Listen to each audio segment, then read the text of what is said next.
البدع والأهواء، أهل البدع العقائدية وأهل البدع السياسية. نقول بيننا وبينكم السلف، بيننا وبينكم الكتب، كان فيقول البدع بيننا وبينكم.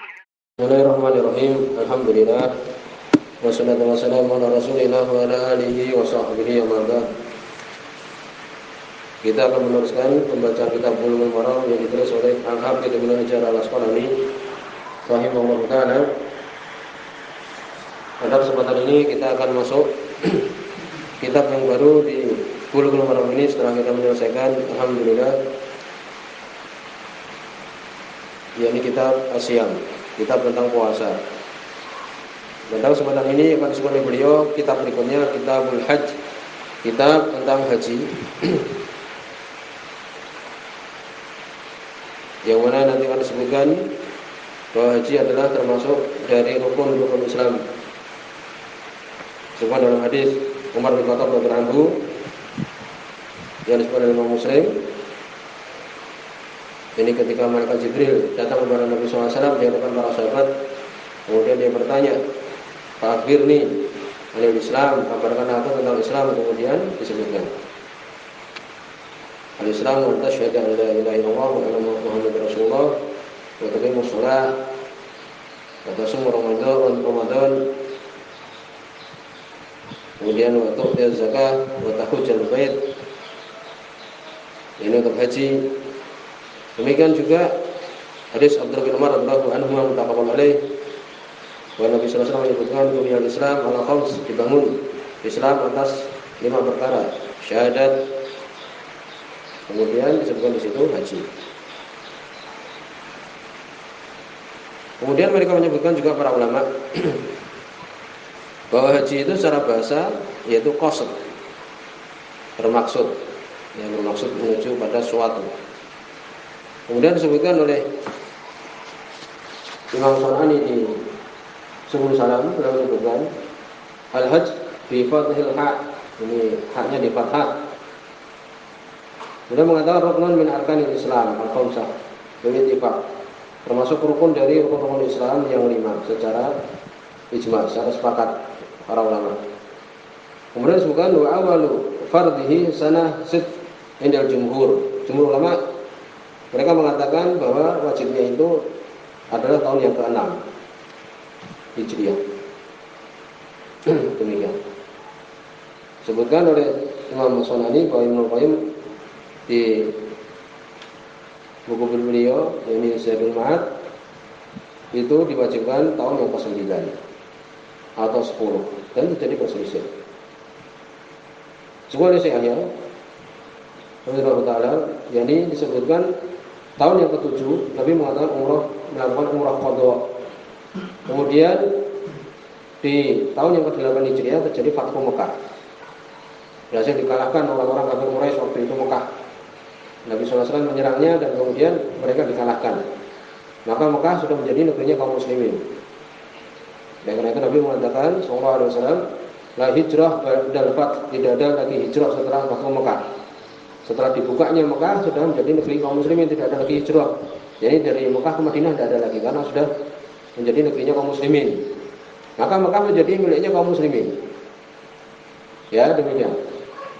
Kemudian tahun yang ke-9 Nabi SAW memerintahkan Abu Bakar untuk mengumumkan untuk tidak boleh haji dalam keadaan uryanan, dalam keadaan telanjang, karena mereka orang-orang musyrik dulu melakukan haji dalam keadaan telanjang di malam hari, demikian disebutkan. Menurut mereka mungkin semakin mendekatkan diri. Kemudian baru di tahun yang ke-10 Hijriah Nabi SAW melakukan haji wada, haji perpisahan, dan itu satu-satunya haji yang ditempuh oleh Nabi SAW. Yang demikian, ini difardukan dalam tahun yang ke-6 Hijriah. Kemudian ya, mereka para ulama telah membahas tentang masalah haji ini, keutamaannya, manasiknya, demikian juga masuk di situ permasalahan umroh dan sebagainya. Ya, Ibnu Hazm juga menulis tentang masalah itu. Tapi disebutkan ulama beliau belum pernah melakukan ibadah haji dan belum pernah mendatangi Mekah sehingga terjadi tafawutot, demikian. Jadi salah dalam menempatkan karena belum pernah ke sana. Ini sulit dibayangkan kan demikian. Ini mau menerangkan bagaimana belum ada kesempatan di sana.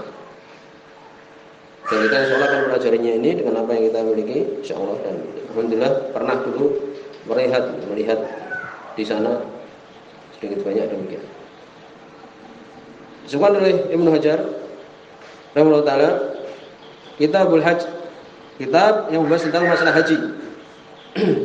Keutamaan yang besar, kita mohon kepada Allah Subhanahu wa taala diberikan kemudahan untuk melakukan kewajiban ini.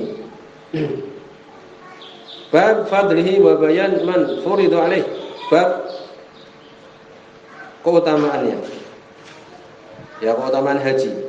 Wa bayan dan penjelasan man furidu alaih, siapa yang difardukan, yang diwajibkan atasnya. Siapa yang wajib melakukan ibadah haji? Karena haji itu wajib bagi yang mampu. Man istata'a ilaihi sabila walillahi 'alan nasi hajjul baiti man istata'a ilaihi sabila. Semua dalam surat Al-Baqarah. Dan untuk Allah Subhanahu wa taala haji atas manusia. Man istata'a ilaihi sabila, barang siapa yang dia itu mampu jalannya. Ini kalau dia mempunyai kemampuan maka wajib. Maka siapa yang wajib? Disebutkan di sini dalam pembahasan ini. Kemudian beliau menyebutkan hadis nomor 691. An Abi Hurairah radhiyallahu anhu, dari sahabat Abu Hurairah radhiyallahu anhu. Anna Rasulullah sallallahu alaihi wasallam qala, sesungguhnya Rasul sallallahu alaihi wasallam beliau mengatakan, hadis muttafaqun alaih, al-umrah ila al-umrah kafaratun lima bainahuma. Umrah kepada umrah berikutnya itu adalah kafarah, penghapus dosa. Untuk apa-apa yang di antara keduanya. Jadi umrah ini kemudian orang umrah lagi berikutnya, maka di antara dua umrah ini bisa menghapuskan dosa seseorang. Wal hajju al mabrur, haji mabrur, ya haji yang mabrur. Laisa lahu jaza ilal jannah. Tidak ada untuk dia itu balasan kecuali surga. Ini balasan haji mabrur itu adalah surga. Di sini oleh Imam Bukhari dan Imam Muslim. Disebutkan oleh Imam As-Sunani di 10 salam makna haji al-mabrur. Ya, di situ ada beberapa perincian. Apa itu haji mabrur yang balasannya adalah surga? Waladzi la yukhalitu syai' min al-itsm. Haji mabrur adalah haji yang tidak tercampur dengannya dosa. Demikian. Oleh karena itu sebagian yang haji dengan harta yang haram maka ya tidak mabrur. Demikian mereka menyebutkan. Sebagian mengatakan ya yang tadi pendapatnya Imam Nawawi juga. Sebagian mengatakan al-maqbul, yakni haji yang diterima. Sebagian mengatakan haji mabrur itu apa? Huwa ladzi tadhhar samaratahu ala sahibi. Ya samaratuhu, yaitu yang tampak buahnya, hasilnya itu atas pemiliknya. Bi ayakuna, yang mana keadaannya itu haluhu ba'dahu, keadaan dia setelahnya itu khairan min halihi qablihi, daripada keadaan dia sebelumnya. Setelah haji semakin bagus, insyaallah itu haji mabrur. Saya mengatakan seperti itu. Ya. Jadi haji mabrur tidak ada balasannya kecuali surga. Maka dari hadis ini menunjukkan anjuran untuk melakukan haji, demikian juga umrah. Demikian juga keutamaan keduanya itu. Disebutkan di sini oleh Syekh Muhammad bin Hizam. Hadis Abu Hurairah muttafaqun alaih, bahwasanya Nabi sallallahu alaihi wasallam ditanya, "Ayyul a'mal afdal?" Amalan apa yang paling afdal? Qala, maka beliau menjawab, "Imanun billah wa rasulih." Iman pada Allah dan Rasulnya. Qila tsumma madza? Kemudian apa? Qala al-jihad fi sabilillah. Jihad di jalan Allah Subhanahu wa taala. Kemudian apa lagi? Beliau mengatakan hajjun mabrurun, haji mabrur. Setelah iman, kemudian jihad, kemudian haji mabrur.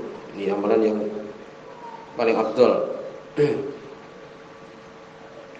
Demikian juga sukan dalam hadis Abu Hurairah muttafaqun alaih, bahwa Nabi SAW mengatakan, man hajja falam yarfus, barang siapa yang haji dan tidak melakukan hal-hal yang jelek, ya seperti hal-hal yang berkaitan dengan mendekati zina dan semisalnya itu, walam yafsuk, tidak melakukan kefasikan, raja'a kayaumi waladathu ummu, maka dia kembali seperti hari ibunya melahirkan dia, tidak ada kesalahan. Demikian juga disebutkan dalam hadis Ibnu Abbas radhiyallahu anhu muttafaqun alaih, umrah fi Ramadan ta'dilu hajjah ma'i. Umrah di bulan Ramadan seperti haji bersamaku. Umrah ketika bulan Ramadan. Demikian.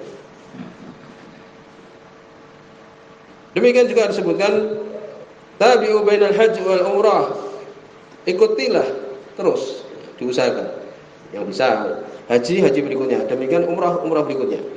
Karena sungguhnya itu bisa fa'inahuma yang fiyanil faqr, bisa menghilangkan kefakiran. Semakin banyak haji lagi itu menghilangkan kefakiran. Demikian juga umrah lagi menghilangkan kefakiran. Demikian disebutkan dalam hadis Abdullah bin Abbas radhiyallahu anhu, semua Imam Tirmidzi dan Imam Nasa'i. Demikian juga menghilangkan apa? Dosa. Sebagaimana ya ini api yang membakar itu kan menghilangkan kotoran yang ada kerak-kerak di besi. Ini keutamaan apa? Umrah, demikian juga haji. Berikutnya hadis nomor 692. Wan Aisyah radhiyallahu anha, dari Aisyah radhiyallahu anha. Hadis ini diperbincangkan oleh para ulama. Hadis ini sahih, ya, bukan dengan lafaz perintah. Jadi berupa khabar saja. Dari Aisyah radhiyallahu anha, beliau mengatakan, qultu, aku katakan, ya Rasulullah, wahai Rasulullah, ala nisa jihad, apakah untuk perempuan itu jihad? Qala na'am, Nabi mengatakan iya. Alaihinna jihadun, atas mereka itu jihad. La qital fihi, tidak ada perang di dalamnya. Ya, atas mereka jihad tapi tidak ada perangnya. Al-hajj, yaitu haji, wal umrah dan umrah. Ya, lafaz yang menunjukkan perintah tidak sahih. Ini cuma Nabi SAW beliau mengkabarkan ya bahwa untuk perempuan itu apa? Jihad berupa apa? Berupa haji. Demikian juga umrah. Ini demikian disebutkan. Kemudian disebutkan bahwa yang meriwayatkan dengan khabar saja, bukan perintah. Ya, seperti Abdul Wahid bin Ziyad, sebuah Imam Bukhari. Demikian juga Khalid bin Abdullah atau Hamsi. Ya, Sahih Bukhari juga. Demikian juga Sufyan Ats-Tsauri dan sebagainya. Jadi sini menunjukkan bahwa apa? Untuk perempuan itu ada jihad yang tidak ada perang, yaitu haji dan umrah. Kemudian hadis nomor 693, Wa an Jabir bin Abdullah radhiyallahu anhuma, qala, beliau mengatakan, Atan Nabi sallallahu alaihi wasallam Arabi. Ada seorang Arabi, orang pedalaman, mendatangi Nabi sallallahu alaihi wasallam. Ya, di sini disebutkan dhaif.